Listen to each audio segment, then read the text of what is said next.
और तब भगवान ने फिर वही शब्द आया, और तब भगवान ने फिर वही शब्द आया।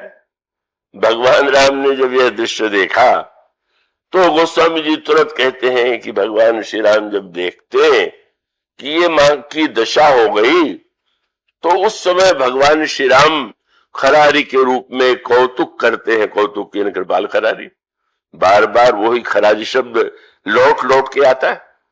मां के सामने दर्शन देते हैं तो भी वो खरारी है, जन्म लेते हैं उस समय भी वह खरारी है, और वो खरारी शब्द अनेक अनेक प्रसंगों में आपके सामने बार बार आता है।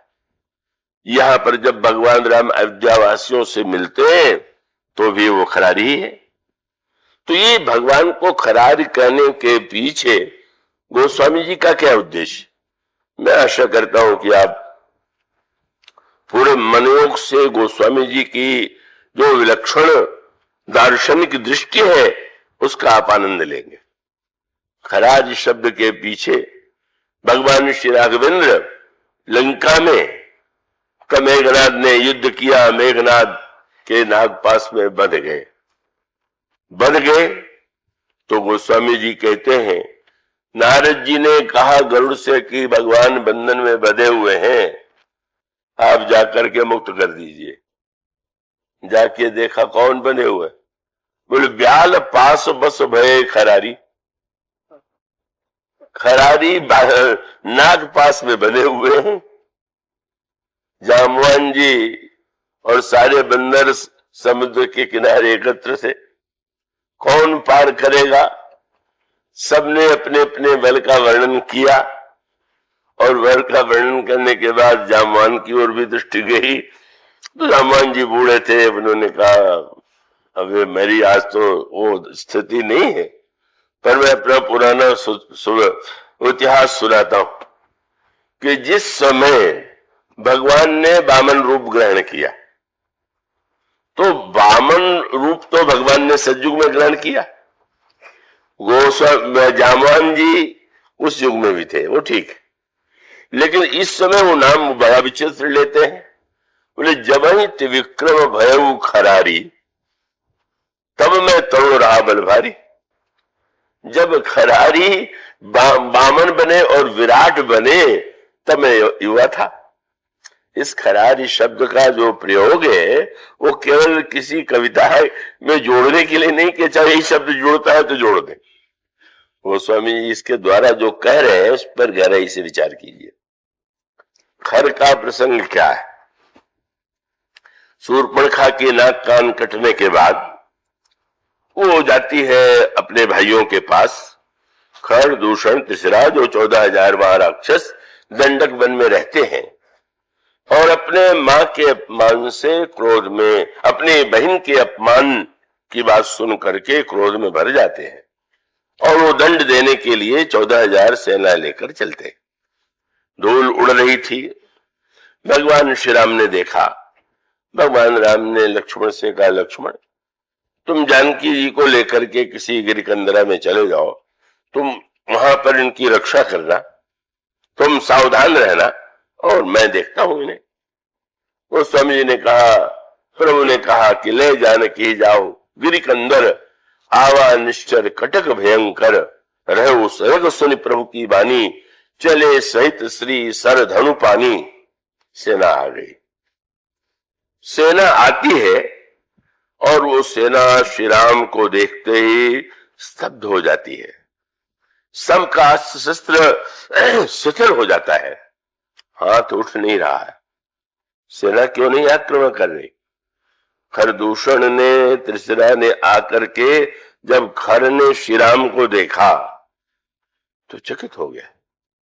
स्वयं इसको इतना आश्चर्य हुआ, उसका भी साहस नहीं हो रहा है कि वो शस्त्र उठावे।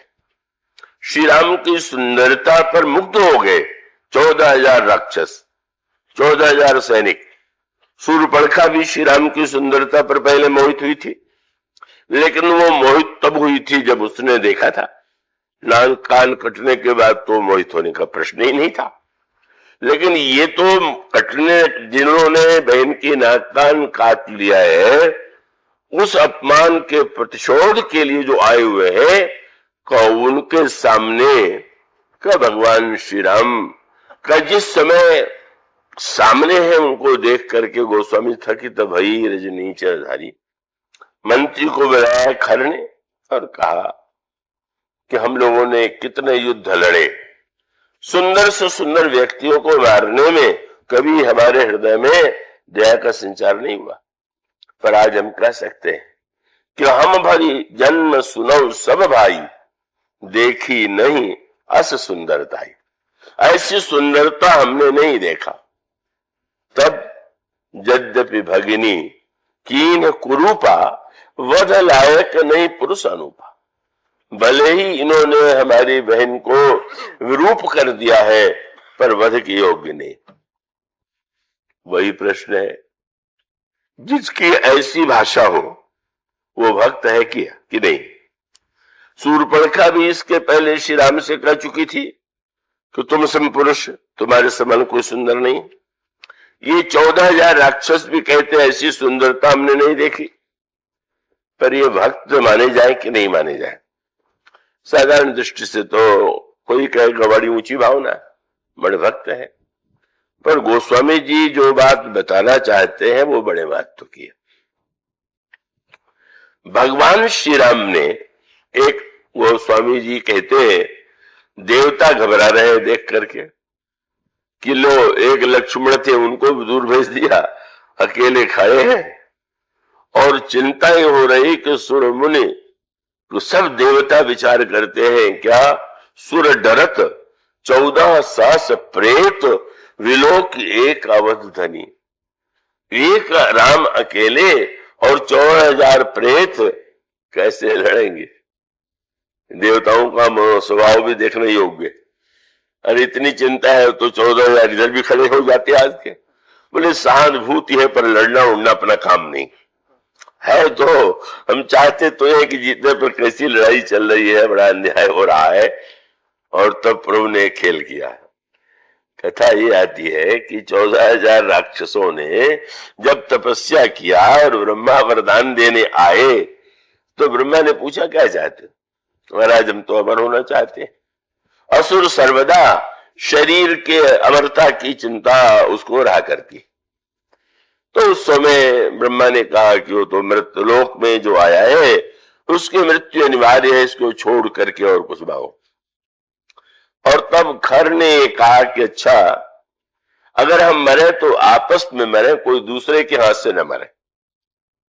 तो ये कि बा हमें दूसरा क्यों मारे। और दूसरी और योजना ये थी कि हम कभी लड़ेंगे ही नहीं लड़ेंगे तो मरेंगे कैसे। कभी कभी ये गणित जो होता है बड़ा गड़बड़ाता है। दैत्य जो है ये गणित में सदा ये भूल करते, और बुरे व्यक्तियों का भी ये गणित ऐसे ही होता है। दुर्योधन का भी यही गणित था। दुर्योधन से किसी ने कहा कि तुम लड़ाई में जीत सकते हो, जीत सकते। क्यों? उनके सेनाध्यक्ष दुम्न है जिनकी मृत्यु अनिवार्य है, और हमारे सेनापति भीष्म पितामह जिनको वरदान है इच्छा मृत्यु का। तो न भीष्म मरेंगे और न तो हमारी हार होगी। गणित तो ठीक लग रहा था कि भीष्म को वरदान है कि वो मरेंगे तो इच्छा से ही मरेंगे, नहीं तो नहीं मरेंगे। अब उस दुर्योधन को इस गणित का पता नहीं था कि भीष्म को तो इच्छा मृत्यु का वरदान था, पर इच्छा कराने वाला तो सामने था और कृष्ण थे। उसका अर्थ ये है कि इच्छा करना और न करना क्या मनुष्य का हाथ में है क्या। आपको इच्छा मृत्यु का वरदान मिल जाए तो कभी कभी स्थिति आ जाती है कि व्यक्ति के मुंह से निकलता है कि इससे अच्छा मर जाता, और भीष्म के जीवन में भी ये हुआ। 10 दिन के बाद उनको लगने लगा कि धिक्कार है मुझे, मैंने इतने लोगों का संहार कर दिया, न्याय का पक्ष लिया, मेरी मृत्यु हो जाए। इच्छा कराने वाले ने जब चाहा तो इच्छा करा दिया। वो गणित इसीलिए सर्वदा ये गणित भी भस्मासुर वरदान मांगता है शंकर जी से, जिसके सिर पर हम हाथ रख दे वो भस्म हो जाए। शंकर दे देते हैं, और उसने ये कहा कि सबसे पहले हम देखेंगे कि वरदान सही है कि नहीं, और इसकी परीक्षा है कि तुम्हारे सिर पर हाथ रखेंगे। तो उसकी योजना थी, जब वरदान दे चुके हैं तो मात्र वो बस हो जाएंगे। पार्वती बड़ी सुंदरी है, मैं उन पर अधिकार कर लूंगा। पर वो तो कौतुक ही था। विष्णु भगवान शंकर भाग रहे डर के मारे, बड़ा और प्रसन्न हो रहा। अरे रुकिए तो, वरदान दे के कहां भागे जा रहे हैं। विष्णु भगवान आ गए, बोले इस पगले के वरदान पर तुमने विश्वास कर लिया? कुछ नहीं, ऐसे चाहे जैसे बोल देता है। तुम एक बार नृत्य तो करो। नृत्य करने उसने अपने सिर पर हाथ रख दिया, बस वो करके नष्ट हो गया।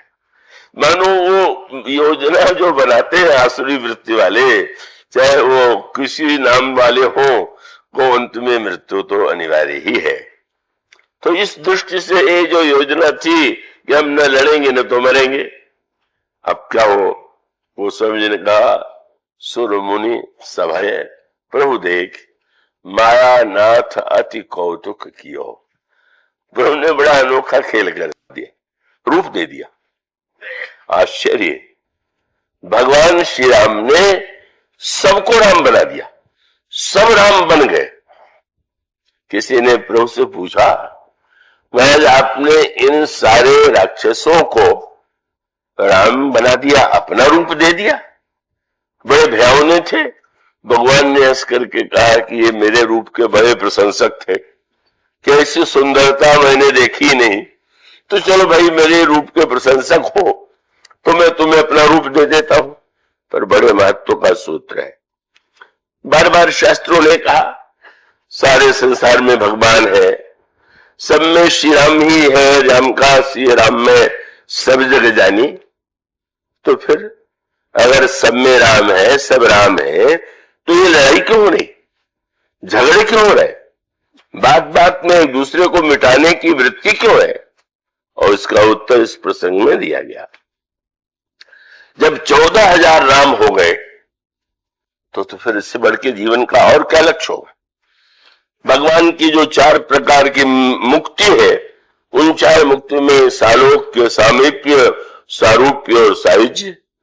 भगवान का लोक मिले तो सालोक्य मुक्ति, भगवान के पास पहुंच जाए तो सामीप्य मुक्ति, और भगवान का रूप मिल जाए तो सारूप्य मुक्ति, और भगवान में समा जाए तो सायुज्य मुक्ति। तो भगवान जो वैकुंठ या अपने जिस लोक में भी है, जिस रूप में जो देते हैं वही रूप उन्होंने उन्हें दे दिया। कर गोस्वामी जी यह बताना चाहते हैं, और यही सत्य समझने योग्य है कि मानो सब है, सब में श्री राम है, लेकिन वृत्ति का अंतर है। क्या? कहूं एक राक्षस जब सामने वाले को देखता है राम के रूप में, वो अपनी ओर तो देखता नहीं कि मैं भी राम। अगर ये देख लेता तो वो झगड़ा किस बात का, राम राम को क्यों मारने लगे?